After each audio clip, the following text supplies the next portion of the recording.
May 25th, Uganda shocked the world by cutting all military ties with Germany.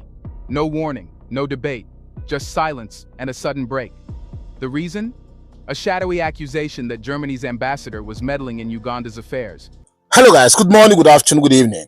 Welcome to this Facebook page and YouTube channel.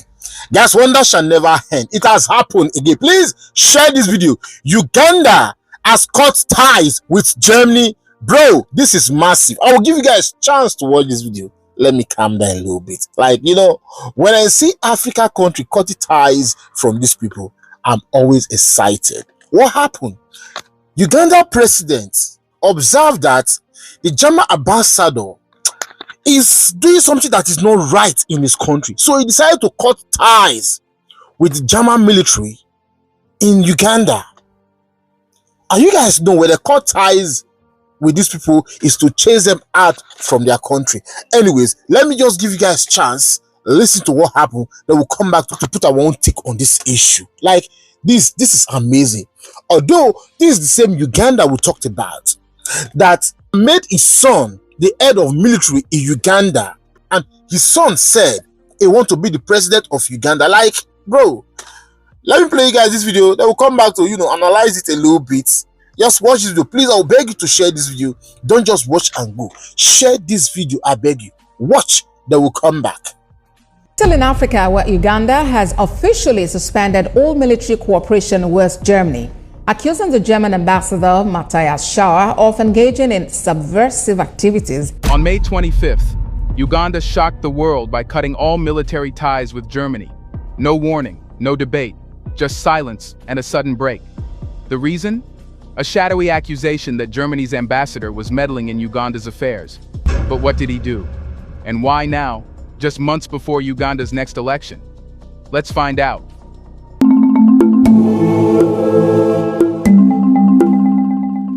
It didn't begin with a press conference. There was no televised announcement, no diplomatic back and forth. Just a crisp official statement from the Uganda People's Defense Forces, UPDF. All defense and military cooperation with Germany had been suspended, effective immediately. The date was May 25th, 2025. The world was caught off guard. But in Kampala, this decision had been building quietly and dangerously for weeks. At the center of the statement was a single, unnerving phrase: subversive activities. The UPDF claimed it had received credible intelligence implicating Germany's ambassador Matthias Schauer in dealings with unnamed hostile pseudo-political and military groups inside Uganda. No further details, no proof made public. But in the world of national security, you don't need court evidence to act, just the perception of a threat. The military's tone was unapologetic. The language wasn't diplomatic, it was blunt, even defiant. And while the statement didn't name Germany as a whole, the message was clear. Uganda no longer trusted the man Germany had sent to represent it. As far as Kampala was concerned, that alone was reason enough to shut the doors. For Uganda, the move was drastic but deliberate. Unlike past disputes with Western nations, this wasn't an argument over aid conditions or election monitoring. This was the military, not the foreign ministry, taking the lead and issuing the order. And that matters. Because when the armed forces speak first, it signals something more serious than routine political tension. It suggests that Uganda's security establishment saw Schauer's presence as not just inappropriate, but dangerous. The suspension wasn't time-limited. There was no timeline for review, no proposed path to reconciliation. The UPDF made it clear, cooperation would only resume once the situation was fully resolved. And what might that resolution look like? No one said. Would it mean Schauer's quiet departure from Uganda? A formal apology from Berlin? Or would Germany push back? Germany did push back, but not with force. Berlin immediately dismissed the claims as absurd and without merit. Officials in the German Foreign Ministry called the accusation baseless and emphasized that their ambassador had done nothing wrong. But in Uganda, that denial only deepened suspicions. To Kampala, this wasn't just about one ambassador. It was about whether foreign powers respected Uganda's right to set boundaries. By all accounts, the military's decision was not made lightly.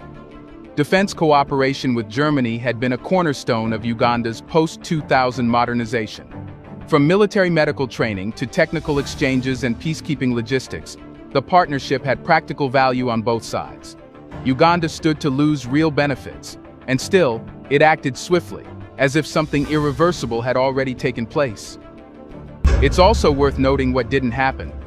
There were no statements from Uganda's foreign ministry clarifying the UPDF's position. No alternative diplomatic channels were used, no attempt to de-escalate. That silence from the civilian side of the government was telling, and led observers to believe this decision had backing from the highest levels of power. It wasn't just a military maneuver. It was a political message, and the timing couldn't be ignored either. The suspension came in the run-up to Uganda's 2026 general elections, an already tense period marked by increased security crackdowns and mounting scrutiny from international observers. With opposition figures being arrested and protests clamped down, Kampala had grown hypersensitive to what it sees as Western interference. In that context, even a diplomat's private comments could be seen as sabotage. So, was this really about Matthias Schauer?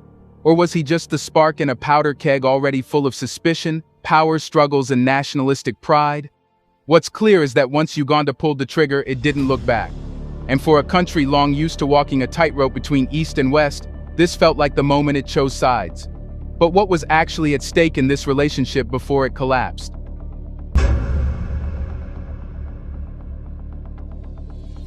Let's pause for a second to say, big thank you to the Black Culture Diary community, where Black voices, stories, and legacies are preserved and amplified. By becoming a member, you're not just supporting the channel, you're becoming part of a powerful cultural movement. Let's continue. To truly understand the weight of Uganda's decision to suspend all defense ties with Germany, we need to move beyond the headlines. This wasn't just about halting a few meetings or canceling a training session. Uganda didn't just shut a door. It dismantled a multi-layered military relationship that had been built silently, steadily, and with immense strategic value for both sides. For nearly 2 decades, Uganda and Germany maintained a low-profile, high-impact partnership rooted not in weapon sales or flashy defense deals, but in specialized military support, capacity building, and cross-border peacekeeping frameworks. The cooperation was discreet, but its architecture was sophisticated. One of the most crucial pillars of this partnership was medical defense collaboration. Germany, known for its advanced military medical capabilities, had long worked with Ugandan forces on combating tropical diseases, battlefield surgery, trauma care, and epidemiological crisis response. Okay guys, you watched the video, you heard everything that happened. Bro, I'm so happy to see that our Africans, they are now waking up. Yeah, because they need to chase this people out from Africa. Just imagine the German ambassador interfering in Uganda affair. Like, I don't, you guys know election is coming. Election is coming. So Wuru is taking place on the ground, and it seems the president observed it. Then he said, okay, we need to stop it. We know that this president instigates you for body. You know that the president have his own. We understand. But you see, the West, it's high time our African leaders need to be chasing these people out. Why? Because our African leaders need to be, you know, taking decision on their own. Just look at what Ibrahim Traore is doing. Look at what that man is doing. Bro, these people need to be looking at Ibrahim Traore and start doing things like Ibrahim Traore. Yes, that is the only way Africa will stand. If you think that this West, they will like help you and get it right, bro, la lie you. They are doing it for their own interest. For 2 decades now, Jama has been in Uganda. Bro, you guys know that these guys, they don't chop. So that's to tell you, this Western world at large, they breathe through Africa. They don't have their own resources. They don't have their own things. They don't have anything in their country. They don't have.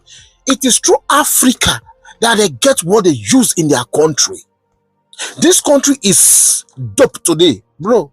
Praise go to Africa. Yes, now we need to give Africa praise. Kudos to the Uganda president. They need to chase all these people out. We don't need them in Africa anymore. We don't need them. Guys, I'll end this video. Please share this video, I beg you. Share this video. Don't watch and go share, please. If you know you are Pan-Africanist, you need to share any video like this.